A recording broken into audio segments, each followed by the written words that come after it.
Most of us walk into marriage with this quiet but really powerful belief, right? As long as we love each other, everything else will just work itself out. It sounds romantic, it feels right, but what if I told you it's also one of the most damaging assumptions you can carry into a lifelong partnership? So let's dive into this, because today we're going to unpack exactly why that beautiful idea so often falls short. Here's a really painful truth. A lot of couples who end up getting divorced, they still love each other. They didn't run out of love.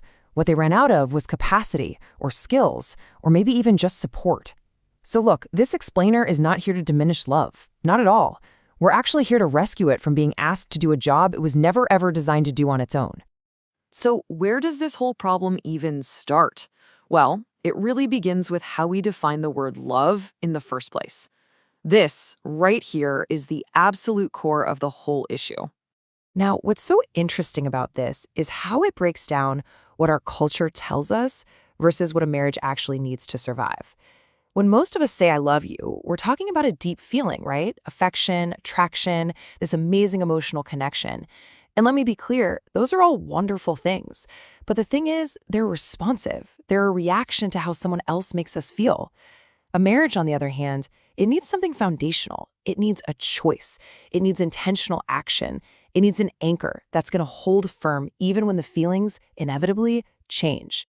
And this is exactly why a marriage built only on feelings is so fragile. Think about it. Stress goes up, feelings go down. Expectations aren't met, feelings fluctuate. You're exhausted, the love feels like it's dwindling. As Theopalms points out, if your love is based on fondness, it's naturally going to decrease when your partner's behavior doesn't meet your expectations. Feelings are vital indicators. They're like the warning lights on your car's dashboard. They tell you something is happening, for sure. But they were never meant to be the engine. They were never meant to hold the incredible weight of a lifelong covenant. And this is the point where so many couples get really confused and stuck. They can honestly say they still love each other, but the relationship itself is breaking down. So let's explore exactly why this kind of feelings-based love just collapses under real-life pressure. Okay, the couples therapist Sean McBride gives us this absolutely brilliant metaphor. I want you to picture this. Your partner is metaphorically drowning in a pool. They're overwhelmed with anger or fear or sadness, and your response is to stand on the edge yelling facts at them like, well, you knew you couldn't swim, or didn't you see the sign that said no diving? In that moment, your partner doesn't need your logic. They don't need facts. They need to know that you see they're drowning. They need validation, not a lecture. And that's the thing. Love by itself doesn't teach us this crucial difference. McBride explains that we all bring these deeply ingrained conflict patterns into our relationships, stuff we usually learned as kids. Maybe you're a fighter. You try to yell and argue your way to a solution. Or maybe you're all about flight. You just run when things get tough. Or you freeze, just shutting down completely. Or maybe you're a fawn. You just people please to keep the peace.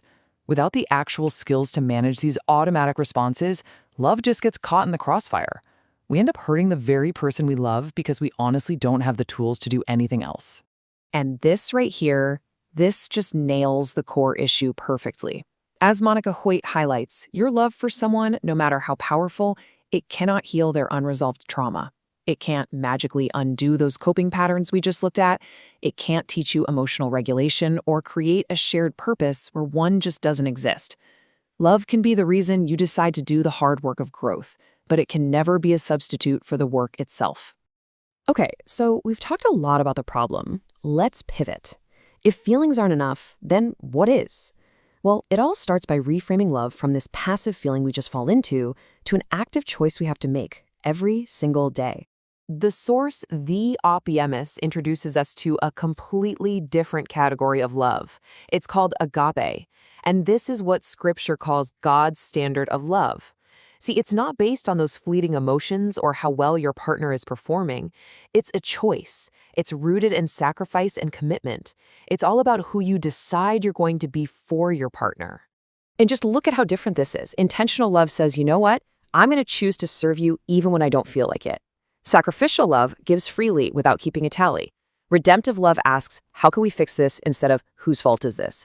And covenantal love, well, that's the anchor we talked about. That's the commitment that holds the marriage steady through all the inevitable storms of life. It's why Scripture never commands us to feel love, it commands us to practice it. I absolutely love this analogy. It's just so perfect. That feeling of love, that's the powerful fuel. It gives you motivation, it gives you energy.